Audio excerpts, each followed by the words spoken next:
జై భీమ్. అక్క మాయావతి గారి నాయకత్వాన్ని బలపరుస్తాం. మన భారతదేశంలో మనుధర్మశాస్త్రం అణచబడిన వర్గాలను, అంటరాని వర్గాలను, బడుగు బలహీన వర్గాలను ఎంత పీడించి పిప్పి చేసిందనేది మన చరిత్ర చెప్తా ఉంది.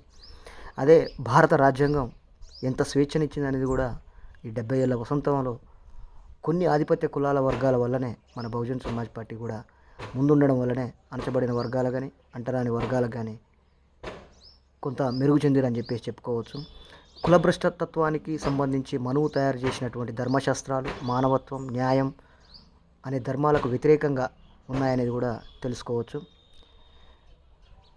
ఒక విషయం స్పష్టంగా తెలుస్తుందనేది కూడా చెప్పుకోవచ్చు. ఇందులో పెద్దగా ఆశ్చర్యపడాల్సినటువంటి అవసరం కూడా ఏం లేదు. కొందరు అనుకోవచ్చు, ఎందుకంటే మతానికి సంఘంతో సమ్మతి పొందినటువంటి భావాలకు వ్యతిరేకంగా నడిచేటటువంటి వారిని కూడా శిక్షించడానికి అన్ని మతాల సమ్మతితోనే పొందినటువంటి భావాలకు వ్యతిరేకంగా నడిచేటటువంటి నియమాలకు దగ్గరగా ఉందనేది కూడా తెలుసుకోవచ్చు.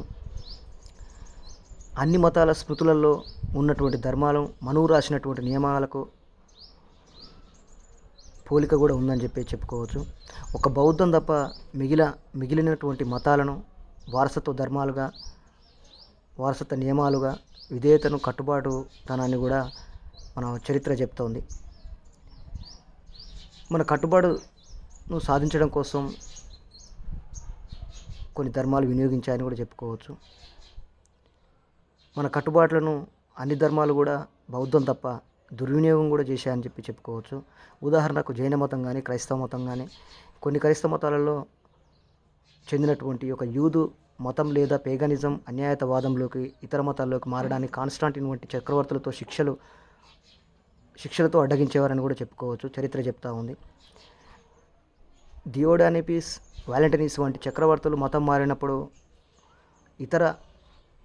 ఇతరులను ప్రేరేపిస్తే వారికి మరణశిక్ష కూడా విధించేవారని కూడా చెప్పుకోవచ్చు.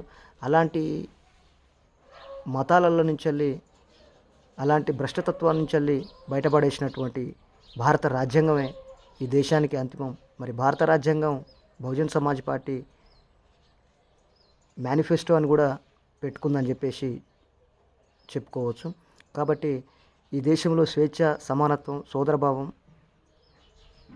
తెలియజేయాలన్నా, అమలు పరచాలన్నా మతాలతో కాదు, కులాలతో కాదు, కేవలం భారత రాజ్యాంగాన్ని కట్టుబడి ఉన్నటువంటి బహుజన్ సమాజ్ పార్టీతోనే సాధ్యమని చెప్పేసి నేను ముక్తకంఠంతో తెలియజేసుకుంటా ఉన్నాను. కాబట్టి బహుజన్ సమాజ్ పార్టీని ప్రతి ఒక్క ఈ దేశ నైతిక పౌరుని యొక్క బాధ్యత, జెండా మోయాల్సినటువంటి బాధ్యత అని చెప్పేసి నేను మరోసారి ముక్తకంఠంతో తెలియజేసుకుంటా ఉన్నాను.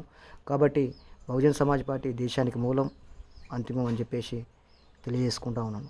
కాబట్టి బహుజన్ సమాజ్ పార్టీని చట్టసభలోకి పంపాల్సినటువంటి బాధ్యత మీదే అని కూడా తెలియజేసుకుంటా ఉన్నాను. జై భీమ్, జై భారత్, జై బీఎస్పీ.